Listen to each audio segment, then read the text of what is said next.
You are Locked On Rays, your daily Tampa Bay Rays podcast. Part of the Locked On Podcast Network, your team every day. Welcome into Locked On Rays, your daily podcast covering everything Tampa Bay Rays, from game analysis to player interviews. We've got you covered with all the latest news and insights. My name is Kevin Weiss. I'm Ulises Sambrano, bringing you expert analysis and passionate discussions about our beloved Rays. We're here to break down every play, every trade, and every milestone. In fact, this is our 7th season covering the Rays daily. So grab your favorite Rays gear and settle in as we discuss the Rays' 6th win in a row, 7-2 dub over the Minnesota Twins at Steinbrenner Field. And we were there in the flesh. I think the first time that I've been to Steinbrenner Field and witnessed a Rays win. So that is certainly nice to see. We have a lot to discuss, including the action, the packed action of the game, perhaps a Kevin Crash moment that could have upended things, and plus a little surprise at the end where we got some television time, if you want to call it that, at the stadium. So, Ulises, I guess, should we start out with the positive note, the fact that the Rays did garner a 5-run win thanks to Jonathan Aranda, thanks to Danny Jansen, thanks to Jose Caballero, and a host of others. Well, if you're watching on YouTube, thank you. Hit that like button, hit that subscribe button if you haven't. But you saw it on YouTube, that shot by Aranda. We were right there behind home plate. Yes. And boy, it was a majestic shot. So if you're able to see it on YouTube, we have it up there. And we should definitely put it up right now just to enjoy all the theatrics of that 3-round bomb. How about that? Yes. Let's relish this moment. And let me also say that was much needed because it was a 0-0 game going into the bottom of the 6th. Though I got a little, oh boy, this could be Rays shutout vibes against Chris Paddock of all people. It wouldn't be the first time we saw a game like that either on television or in person. So it was nice for Jonathan Aranda to clean that up and say, no, we were not going home getting goose-egged. So then, of course, we saw more offense in the later innings, which we'll get to as well. But first, I think we have to underscore Jonathan Aranda's performance with this clip.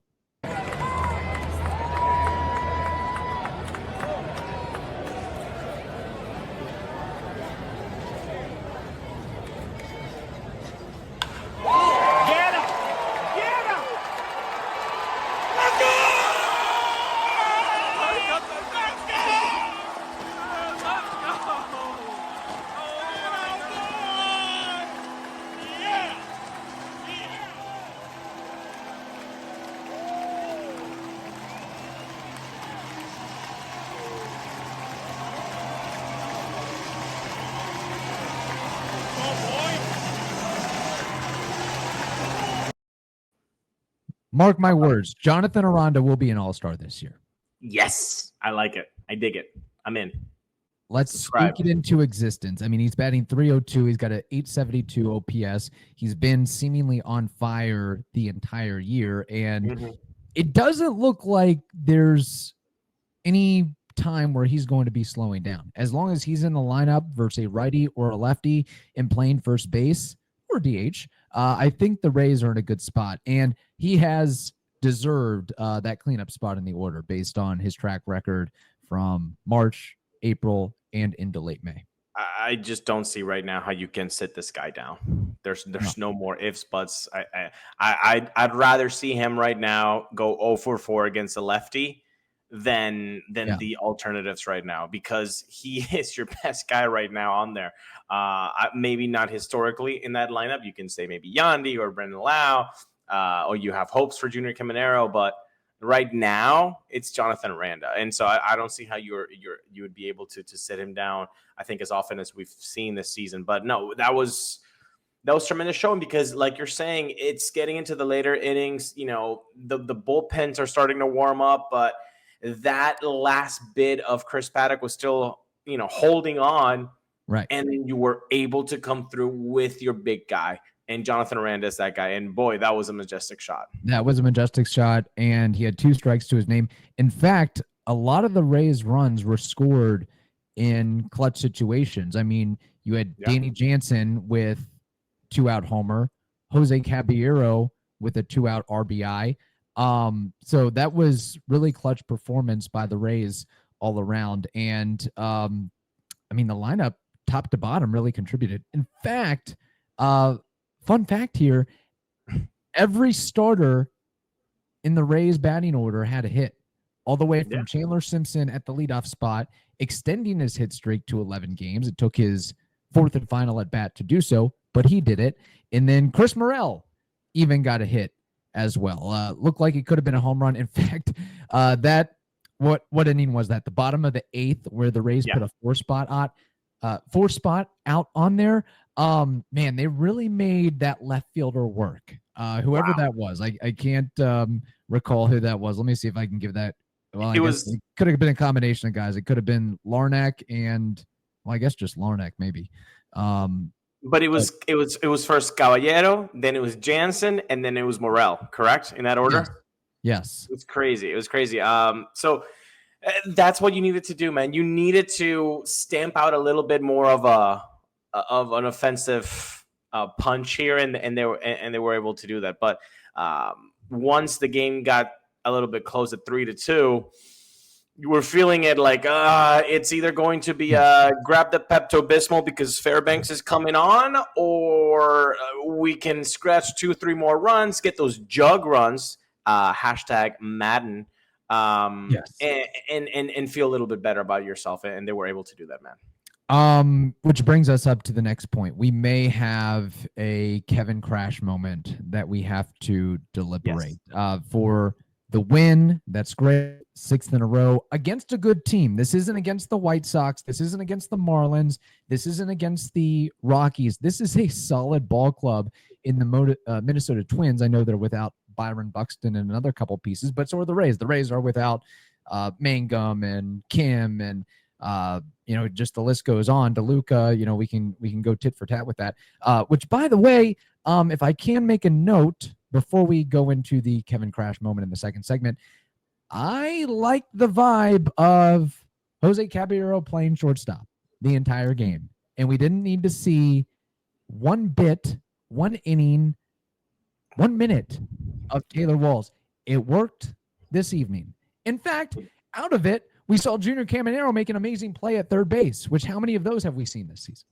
Again, it's how much are you really losing overall when you have Caballero there at shortstop because his bad plays. So the bad plays way more than Walls. And then how much is that minimal difference between Walls and Caballero with the glove? Like maybe it's not minimal. Maybe it's gigantic, but it's not as gigantic as the abyss between Walls and Caballero and their offensive production. So overall value, what is the difference there? And I don't see how you can put these two guys up together and say that it goes on Walls' way. But that's not the Kevin Crash moment. The Kevin Crash moment comes a little bit later on, but I think we have to tell folks something very important before we get to that. Yes, we do. And that is next on the Locked On Rays podcast, your team every day. Get the supplies you need from the site made for the skilled trades, Supply House. Whether you're in plumbing, HVAC, or electrical work, Supply House is the reliable way to order products online. They've got an easy-to-use website packed with helpful resources and latest product information to help you get the job done right. Plus, they've got an inventory of over 200,000 parts from 400 plus top brands. So you'll get exactly what you need and delivered fast from coast to coast. You can join their free Trade Master program, which offers exclusive perks like a dedicated phone line, free shipping, and discounts on every order by going to supplyhouse.com/TM, and you can start ordering everything, plumbing, HVAC, and electrical supplies with just a few clicks. Plus, use promo code SH5 for 5% off your first order. Again, you can do all of that at supplyhouse.com. Let me make one other note on Taylor Walls. Again, it is part of our contract. It is part of our contract to mention Taylor Walls at least once during an episode. We might have missed yesterday, but we're making up for it today. I think the Rays have good enough defense up the middle between Jansen, Lau, Caballero, and then Cam Meisner patrolling center field, because Cam Meisner is playing Gold Glove defense, and we saw it this evening. We've seen it throughout the course of the season, and as we've seen time and time again, a guy makes an amazing play somewhere in the field and they come back and get a hit, and that's what Cam Meisner did. So maybe he's starting to heat up a little bit more offensively. He got 2 hits last night. So I will just leave it at that for the Taylor Walls discussion. I think I am satisfied with Caballero playing shortstop until Hassan Kim comes back from Durham and makes his debut with the Rays. So same here, pal. All right. Kevin Crash moment. Okay. It involved a pitching change where, go ahead. Before you get to that, because I want to make something incredibly clear right now. One of the things that has always bothered me about, you can call it radio shows or TV shows, whatever, about sports. Gas bags, talking heads, blowhards. It's when they get into the fans by saying, you're only saying that because you know the result. You wouldn't have said that when it happened. Right before it happened, you didn't. So that's something that has really bothered me, because it's like, that's a scapegoatish clause that you're using to demean or belittle the fans' opinion, right? Well, Kevin Weiss, I have you in front of me, and you were sitting next to me. Yes. Okay. This is a deposition, by the way. This is testimony. This is witness testimony. I'll bring a holy book right now so you can swear by it, and people will know that this is the truth. Kevin Weiss, when that pitching change was done, what did this man say? What did this guy say? You said a couple things. One, Zach Littell's only at 71 pitches. He's dealing right now, and he finished with a line of 6 1/3 innings, 3 hits, 1 earned run, 0 walks, and 4 strikeouts, which is pretty apropos for Zach Littell during his Rays career. And your idea, your thought process, the score was 3-0 at the time, was, hey, this is a 3-game series against a well-to-do Twins club. Why are you showing the bullpen this early, especially when you have a guy that is cool, calm, and collected on the mound in Zach Littell? Did I say something else when we saw that it was Clevinger going up into the mound, Kevin? Did I say something else? You're going to have to remind me on that. I just know that Clevinger's a lefty. So I made the point. And also, why are you bringing in Clevinger, a lefty, against a righty in Correa? Well, that's the thing, because that is a very astute point, because Correa, I know he's had a down season overall this year, but he has heated up his last handful of games. But even with his overall numbers not being that great, he has absolutely destroyed lefties. I looked up the numbers. He's got like an 1100 OPS this year against lefties with a 345 batting average. Furthermore, if you want to say, the guys after him, it's got to be 2 lefties or 3 lefties, right? Okay, Cody Clemens, lefty, I'll give you that. Willie Castro is a switch hitter. And Cody Clemens, you can pitch hit somebody for him, which is what the Twins ultimately did. And Kevin, if he's a struggle, and I said this, I am so happy I said all of this before that bomb happened. I said, why are you giving not only the lefty-righty matchup to the Twins' power, but also if Correa is struggling, the one thing at least that you can get through when you are struggling is you can time a fastball. Right. You're Carlos Correa. You're a big leaguer, bro. Trash cans or no trash cans. I don't care if Waste Management did not make a delivery or a pickup today. This man can hit a fastball. And it was Memorial Day. Trash pickup was in most cities and counties. I think the sanitation guys are taking a day off. So the trash bins were out. But look, but seriously, I said all of this, Kevin. I said all of this before that pitch was thrown. And here you go. Bah! 2-run shot. And that was crushed. I mean, I think that was out of the ballpark, honestly. I mean, that thing is still, I think we're getting breaking news. It's landing near Wesley Chapel. That's crazy. No, it actually went further. It's like more like Ocala or Marion County. Yeah, Dade City. Ultimately is making a dead stop there. Brooksville, more like it. Look, all I'm saying with this is that we didn't get a chance because obviously we were at the ballpark, so we don't know if that question was asked. We don't know if Topkin did. Most likely was not, because guys have to write a story. They want to be nice to Kevin Cash and company. They don't like these controversy. things. This is not the New York market. This is not the Philly market. This is not the Boston market. This is not the Chicago market. This is the Tampa Bay market, where there's a small group of media folks, and they typically don't ask the hard-hitting or tough questions. I'm sorry. The majority of the media guys probably work for the team in some shape or form.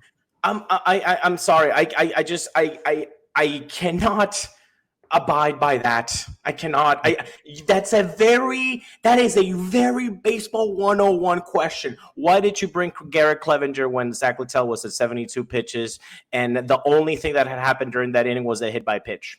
Yeah. What did you see something from Littell? Was this already planned that this was going to happen? That if he were to see Correa again, you would lift him? Why was it Garrett Clevinger? Did you know that Garrett Clevinger is a big fastball heavy pitcher, and Carlos Correa is obliterating fastballs? Why are you doing that matchup? Like, this is just elementary 101 sports journalism of baseball. I really need to see these questions being asked. Why?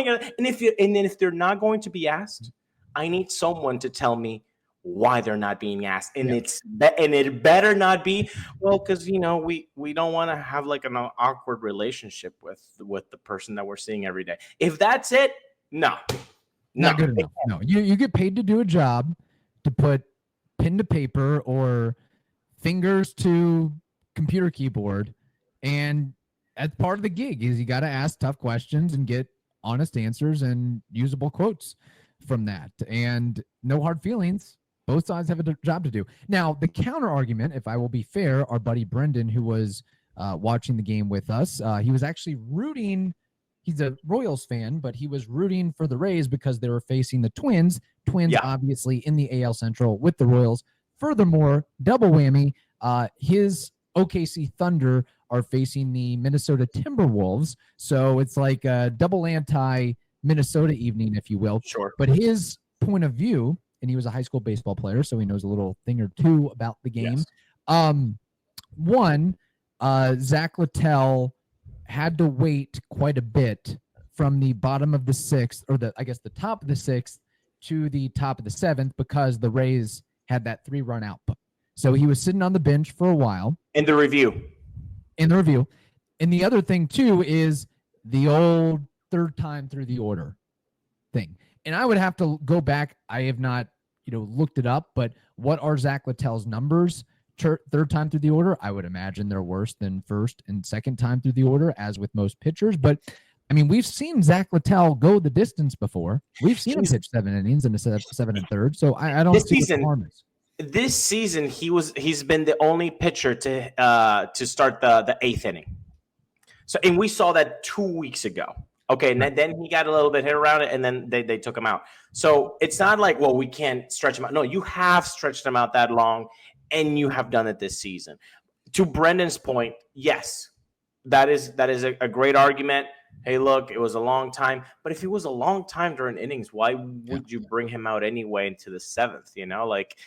But again, and again, I'm not going to argue the reasoning behind their change. They have the reasoning. That's cool. Just like Brendan did, like a devil's advocate to that. Right. Cool. I can respect that. But I just need the question to be asked. I just want it to be asked. Whatever the information is, cool. Thanks for letting us in as a fan base that pays money, because we're invested in this with our mental health and our financial being. Okay. Yeah. All the articles are written by ChatGPT now, so it's probably not going to be asked. But really, like I think I'm making my point clear. I just want to hear the question and I want to hear the answer, but it has to be asked. Yeah. It does have to be asked. And if we're talking lefty relievers, I am totally okay with the Twins bringing in what's his name, Kyle Fuddrucker, Something like that. Thunderbird, whatever it is. Yeah, let's bring him to face the Rays lineup. That's like the one lefty that was he a lefty or my Thunderbird. Yeah, he was a lefty. Yeah, lefty. Okay, that's the one lefty that the Rays have done damage off. So let's keep seeing more of him. I am totally cool with that. Bring him on. The Rays might be onto something here. I think they might be on a little bit of a vibe. Obviously, the 6-game winning streak, but yes, there's definitely a different feeling in the air, and it might just be the humidity, which means more home runs for the Rays. So I call that too. They might have to be quasi buyers at the deadline if they keep this up and they get some injured guys back and they contribute. I mean, the big question, which we're going to have to talk about at some point in time, is, what do you do with all the players that are currently on the roster when the injured players get back? I mean, I don't know if they're going to do it, but elephant in the room, Chris Morel. I know he got a hit, but he also made a little boo-boo at third base. So I mean, it's like you take one step forward and then he took 3 steps back with that. Bro, literally. You can't do that, man. Yeah. It was a grounder. Like, it's not going it was field. What are you doing? Are you not looking at your third base coach? And if so, what is the third base coach doing? I didn't pay attention to the coach back there, but like, is he not telling him to send in? Didn't he send Junior Caminero earlier in the season? Yes, he did. Yes, he did. Mess up there. All right. So good win on for the Rays against the Twins. Hopefully they keep it up and sweep the Twinkies. To close the show, happy vibes all around. And to end the show, we have the cherry on top, if you will. If you listen to us regularly, we do our Friday trivia and Name That War segment, oftentimes with Evan Klosky. We had a different type of trivia with, 10,046 fans watching at Steinbrenner Field. Somewhere around there, yeah. So let's give the folks YouTube watchers are gonna love this. Only audio only. Theater of the mind. Yeah, and or go to YouTube and watch it. Theater of the mind. There we go. And action. You can play along from your seat, but the guys with it all on the line are here to my right. This is Ulises. This is Kevin. Guys, who's ready? How are we gonna do this? Who's gonna swing? There's only one autograph baseball. We'll see what happens. Anyway, take a look at the board. Here's the next question. Which Rays pitcher has thrown the only no-hitter in club history? Is it A. Matt Garza, B. Jeremy Hallison, C. Scott Kazmir, D. David Price? You guys? Matt Garza is their guess. Yeah, July 26th, you know what team? Bishop, they know it? Detroit Tigers is correct. You get the ball. Sorry, Kevin, you sucker. Yeah. Next round of applause. You look at Kevin. Mama, we made it. Made it on the big screen. How about that? Also, I'll note the in-game host, Nate Cran. He's awesome. He's just a cool personality, down to earth, joking, friendly. Like he is a keeper for the Tampa Bay Rays. They got themselves a really good one there. Yeah. Blank checkbook, pay him more than Kevin Cash.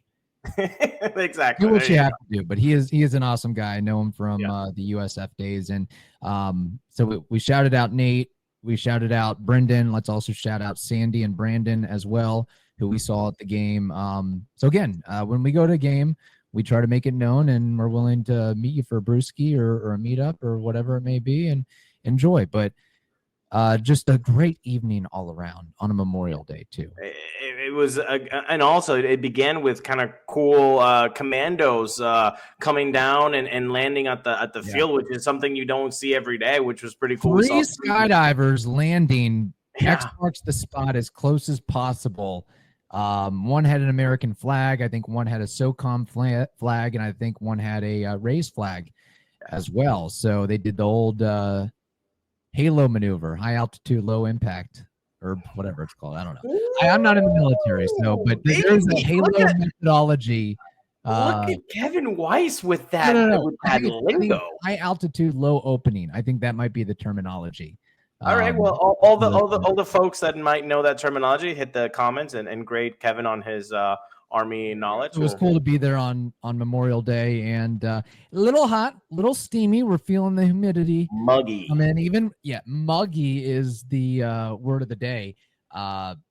Even when the sun went down, it was still, everybody was sweating. Everybody. But Guess what? I'll take that every day because I saw some Rays baseball and it was fantastic. Yeah. Again, Twins can't. Hey, they're used to the 55, 60-degree days. They can't handle this 98-degree heat, nor the 98-mile-per-hour fastballs from Pete Fairbanks and Mason Montgomery. Well, Fairbanks hasn't pitched yet, but I'm sure he'll pitch before the series is over. For the record, just to close out, in the context of military operations, HALO stands for High Altitude Low Opening, a specific type of parachute jump where troops jump from very high altitudes, free fall for a considerable time, and then open their parachutes at a lower altitude. This technique allows for stealthy infiltration and insertion of personnel into hostile regions. Can I say something real quick? When you go to Locked On Rays, you're going to be entertained. You're going to be informed about Rays baseball. And guess what? You're also going to get informed about other things because that's what we do, baby. Locked On Military, it's coming, and we will be the co-host of that. All right. So hope you all enjoyed this episode. And if you were at Steinbrenner Field and you saw us on the Jumbotron, send us a message, send us an email, send us a tweet, send us a Instagram DM. We'll take it. We'll like it, and we'll go from there. All right. On that note, we hope you all have a wonderful, wonderful day. And we thank you for making Locked On Rays your first listen today. For your second listen, check out the all-new Locked On MLB Game Night. Every game, every night, all season long. You can get local analysis on a national scale. Be sure to find MLB Game Night on Locked On MLB on the YouTubes or wherever you listen to those podcasts.